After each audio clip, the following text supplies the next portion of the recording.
जय श्री राधा कृष्ण। कहिए कैसे हैं आप सभी। आशा करती हूँ आप स्वस्थ होंगे और अच्छे होंगे। मैं भी बिल्कुल ठीक हूँ। सबसे पहले आपको शारदीय नवरात्रों की बहुत शुभकामनाएं। तो देखिए, शारदीय नवरात्रों में, चैत्र नवरात्रों में जो हमारे नवरात्र होते हैं, इनमें कन्या पूजन का विधान होता है। हमें कन्या पूजन माता रानी की असीम कृपा प्राप्त करने के लिए जरूर ही करना चाहिए। पर देखिए, बहुत से लोग होते हैं जिनके मन में कन्या पूजन को लेकर कुछ सवाल होते हैं जिनका उन्हें जवाब नहीं पता होता है। तो आज हम इन्हीं सवालों पर, इसी बात पर चर्चा करने वाले हैं। तो चलिए देखिए, मैंने कुछ क्वेश्चंस लिए हैं भक्तों के जो उनके मन में होते हैं, आज हम उन पर चर्चा करने वाले हैं। पहला प्रश्न है, कन्या पूजन कब करना चाहिए। नवरात्रों में अष्टमी और नौवीं तिथि को कन्या पूजन का विधान है। बहुत से लोगों के घर पर अष्टमी को कन्या पूजन करने की रिवाज होती है और बहुत से लोग नौवीं तिथि को कन्या पूजन करते हैं। आपके घर में जो परंपरा हो, आप उसके अकॉर्डिंग कन्या पूजन कर सकते हैं, इसमें कोई दिक्कत वाली बात नहीं है। नंबर 2, कन्या पूजन में कितनी कन्याएं होनी चाहिए। देखिए, कन्या पूजन में कम से कम 9 कन्याओं का कन्या पूजन किया जाता है और इसमें एक लांगुर भी होता है 10वां। 9 कन्याओं के साथ साथ आपको एक लांगुर भी जुमाना होता है और उसका पूजन करना होता है।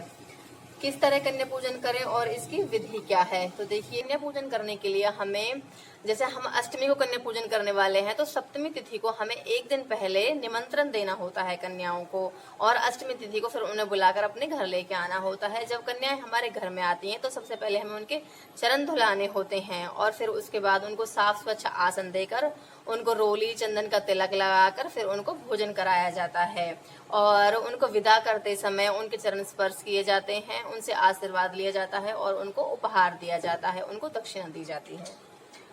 फिर है, जिस जल से कन्याओं के चरण धुलवाए जाते हैं उसका क्या करें। तो देखिए, जिस जल से कन्याओं के चरण धुलाए जाते हैं उसको हमें फेंकना नहीं चाहिए, उसका हम अपने घर में छिड़काव कर सकते हैं और जो बाकी का जल है बचा हुआ है उसको हम गमले में डाल सकते हैं। देखिए, चौकी कब हटाएं। जो नवरात्रों में हम चौकी लगाते हैं उसको कब हटाना चाहिए। बहुत से लोग क्या करते हैं, कन्या पूजन करने के बाद ही चौकी को हटा देते हैं, जो कि बिल्कुल ही गलत है। नवरात्रों में 9 रात्रि का विधान होता है। जब 9 रात्रियां पूरी हो जाती हैं तो 10वीं तिथि को चौकी हटाई जाती है। ज्वारे या जौ का क्या करें। देखिए, जो हम खेती उगाते हैं नवरात्रों में, जौ या ज्वारे जिसको कहते हैं, उसका क्या करना चाहिए। खेती के जौ हो जाते हैं जो हम उन्हें कुछ हम अपनी तिजोरी में रख सकते हैं, और जैसे हमारे बच्चे हैं उनकी पढ़ाई होती है, उनकी स्टडी टेबल पर रख सकते हैं, उनके बैग में रख सकते हैं, और बाकी के जो बचते हैं आप चाहें तो उनका विसर्जन भी कर सकते हैं। हमारे हरियाणा में तो यहाँ पर जब 10वीं तिथि होती है, दशहरा मनाया जाता है, तो जो उसकी गोबर की बुरकलियां बनाई जाती हैं तो उसमें भी जौ लगाए जाते हैं। अब है, किस उम्र तक की कन्याओं का पूजन करना चाहिए। तो देखिए, देवी भागवत में ऐसा वर्णन आता है कि 2 साल से लेकर 10 साल तक की कन्याओं का कन्या पूजन किया जाना चाहिए। कन्याओं को उपहार में क्या क्या देना चाहिए।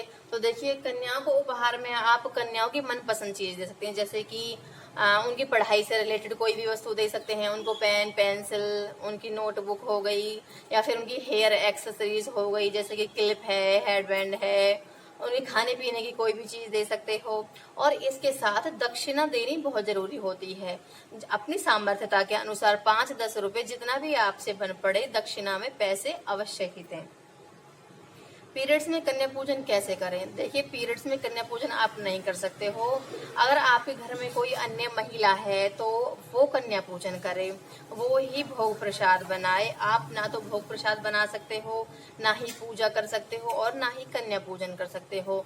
आपके घर में कोई और महिला नहीं है तो आपके हस्बैंड है या फिर बच्चे बड़े हैं तो वो ये कार्य कर सकते हैं, और आप बिल्कुल सेपरेट हो तो आप कन्या पूजन नहीं कर सकते हैं। अब शारदीय नवरात्रों के बाद जो अभी पूर्णिमा आने वाली है, आप पूर्णिमा को भी कन्या पूजन कर सकते हैं।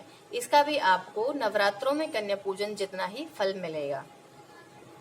इसके बाद है, कलश पर रखे नारियल का क्या करें। देखिए, जब हम चौकी लगाते हैं तो हम कलश स्थापित करते हैं और कलश के ऊपर एक नारियल रखा जाता है। उस नारियल का क्या करें। उस नारियल को बहुत से लोग क्या करते हैं कि अपने घर पर सब लोगों की नजर उतार के उसको जल में प्रवाह कर देते हैं, और बहुत से लोग उसको फोड़कर प्रसाद रूप में ग्रहण कर लेते हैं। और एक मैं आपको बताती हूँ, उसको लाल रंग के कपड़े में लपेटकर अपनी तिजोरी में भी रख सकते हैं या फिर अपने घर के मंदिर में भी रख सकते हैं। इससे क्या है कि आपके घर में धन धान्य की कोई कमी नहीं रहेगी और माता रानी की कृपा आपके घर पर बनी रहेगी। अब क्या है, अब देखिए मैं लास्ट में आपको एक उपाय बताने वाली हूँ जिसके बाद आपके घर में पूरे साल धन धान्य की कोई कमी नहीं रहेगी और माता रानी की कृपा आपके घर परिवार पर बनी रहेगी।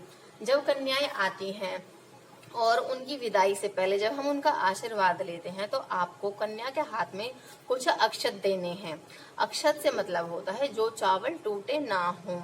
साबुत चावल आप कन्या के हाथ में दें और उनसे बोलें कि कुछ चावल वो आपके ऊपर छिड़कें और कुछ चावल वो आपके घर में छिड़क दें। मान्यता है कि जब कन्या के हाथ से चावल घर में छिड़कवाए जाते हैं या फिर अपने ऊपर छिड़कवाए जाते हैं तो पूरी साल हमारे घर में धन धान्य की कोई कमी नहीं होती है और बरकत बनी रहती है। तो देखिए आप ये उपाय अवश्य ही करवाएं। अगर आपको हमारे द्वारा दी गई जानकारी अच्छी लगे तो हमारे चैनल को सब्सक्राइब कीजिएगा, वीडियो को लाइक कीजिएगा और ज्ञान बांटने से बढ़ता है। ज्यादा से ज्यादा वीडियो को शेयर कीजिएगा। जय माता दी।